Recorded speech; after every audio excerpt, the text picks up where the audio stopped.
নমস্কার, আমি ইন্দ্রাণী বলছি। রাইজ অ্যান্ড ট্রাইবের পক্ষ থেকে আপনাদের সবাইকে জানাই স্বাগত। আজকে এসেছি নতুন একটা টপিক নিয়ে।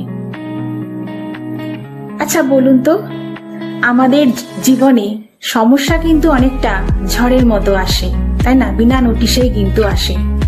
যখন চারপাশে কেবল অন্ধকার আর জটিলতা, তখন আমাদের মস্তিষ্ক কাজ করা বন্ধ করে দেয়।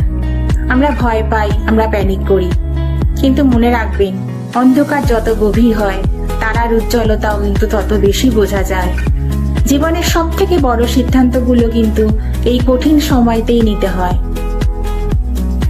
আজ আমি আপনাদের সাথে আলোচনা করব, যখন আপনি চারিদিকে সমস্যায় ঘেরা, তখন কিভাবে স্থির থেকে সঠিক সিদ্ধান্ত নেবেন।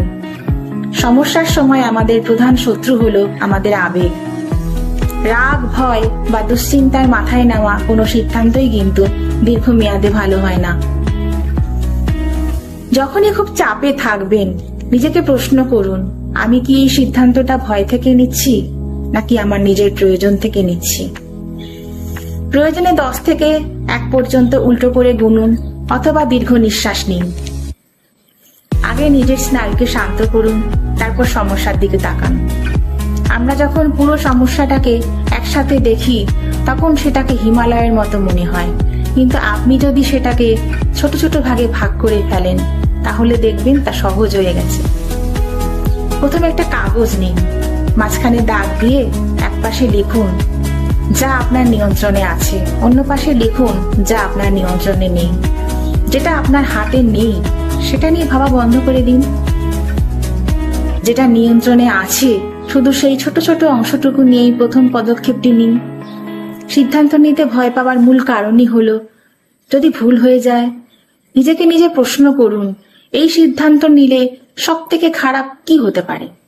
যখন আপনি সব থেকে খারাপ পরিস্থিতির জন্য মানসিকভাবে প্রস্তুত হয়ে যাবেন, তখন আপনার ভয় চলে যাবে।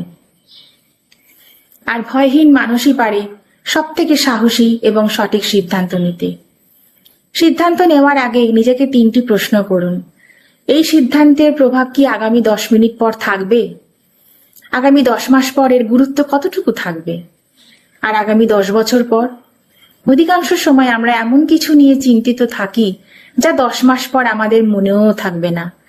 তাই সাময়িক সমস্যার জন্য স্থায়ী কোনো ভুল সিদ্ধান্ত নেবেন না। বন্ধু, সমস্যা মানেই জীবনের শেষ নয়। সমস্যা হলো আপনার সক্ষমতা যাচাই করার একটি পরীক্ষা মাত্র। ঝড়ের মাঝে যে নাবিক শান্ত থাকতে পারে, সেই কিন্তু শেষ পর্যন্ত তীরে পৌঁছতে পারে। আজ আপনি যে সমস্যার মাঝে দাঁড়িয়ে আছেন, একদিন এটিই আপনার সাফল্যের গল্প হয়ে উঠবে। শুধু স্থির থাকুন, নিজেকে বিশ্বাস করুন এবং সাহসের সাথে প্রথম পদক্ষেপটি নিন। যদি এই ভিডিওটি আপনার সামান্যতম উপকারেও আসে, তবে শেয়ার করুন তাদের সাথে যারা বর্তমানে কঠিন সময়ের মধ্য দিয়ে যাচ্ছে। আপনার একটি শেয়ার হয়তো কারো সিদ্ধান্ত নিতে সাহায্য করতে পারে। দেখা হবে পরবর্তী ভিডিওতে। ততক্ষণ পর্যন্ত ভালো থাকুন, সুস্থ থাকুন, সুন্দর থাকুন।